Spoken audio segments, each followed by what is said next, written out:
Magandang araw po sa ating lahat. Ang bahagi ko po, Psalms chapter 59 verse 1 to 5. Panalangin upang ingatan ng Diyos, kanta ni David upang awitan ng puno, mga awit ayon sa tono, nang wag mo sirahan ng isang mikta na pamananangin sa mo ang kanyang bahay upang siya'y mapatay sa aking kaway.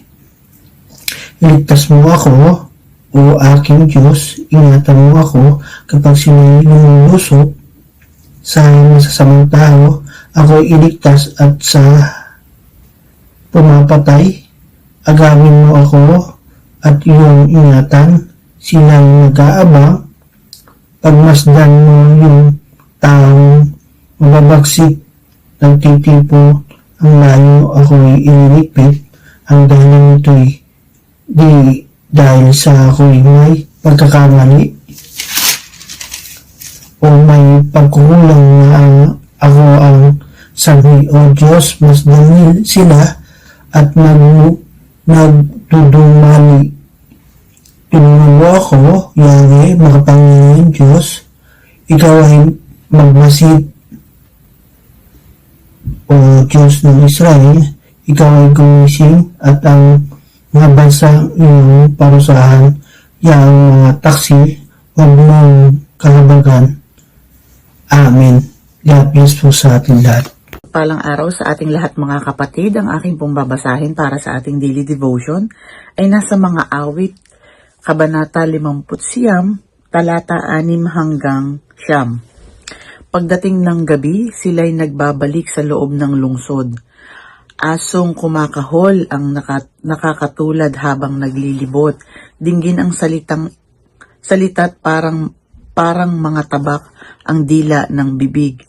Ngunit nagtatanong, sa amin ay sino ang makikinig? Ngunit ikaw, Yahweh, tinatawanan mo't iyong kinukutya, gayon ang gawa mo sa may salang bansa. Ikaw, Panginoon, ang aking Diyos, aking kalakasan. Ikaw ang muog ko at aking kanlungan. Amen. Purihin ang ating Panginoon sa pagkabasa ng kanyang mga salita. Magandang araw po sa ating lahat. Patuloy po tayong magbasa ng salita ng Panginoon. Ang ibabahagi ko po ngayon ay matatagpuan sa Book of Psalms chapter 59 verses 10 to 13. Ang sabi po dito, ako'y minamahal, mahal ako ng Diyos, ako'y lalapitan upang ipamalas ang kanyang paglupig sa mga kaaway. Huwag mong papatayin ng di malimutan ng iyong mga lingkod. Sa taglay mong lakas, pangalatin sila at iyong isabog. Ikaw ang sanggalang, Yahweh, aming Diyos. Sa kanilang labi, pawang kasamaan ang namumutawi. Sa pagmamataas, ang aking dalangin sila ay mahuli. Pagkat sinungaling at sa pangungutya sila'y nawiwili. Wasakin mong lubos dahil sa iyong galit, ganap mong wasakin. Dito malalaman ng lahat na ika'y hari ng Israel at sa San Sinukob, ikaw ang hari din. Amen.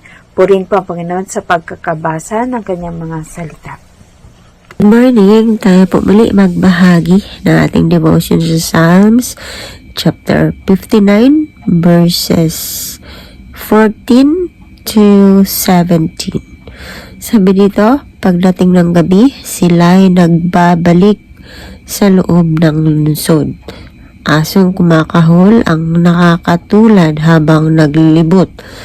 Animoy lagalag, lakad lang ng lakad, pagkain ang hanap. Hindi masiyahan kapag ang nakuha nila ay hindi sapat. Ngunit, aawit ako pagkat ang taglay mo'y pambihirang lakas. Sa tuwing umaga, ang aawitin ko'y pag-ibig mong wagas, pagkat ika'y muog sa buhay kong ito, at aking kanlungan kapag lugmok ako.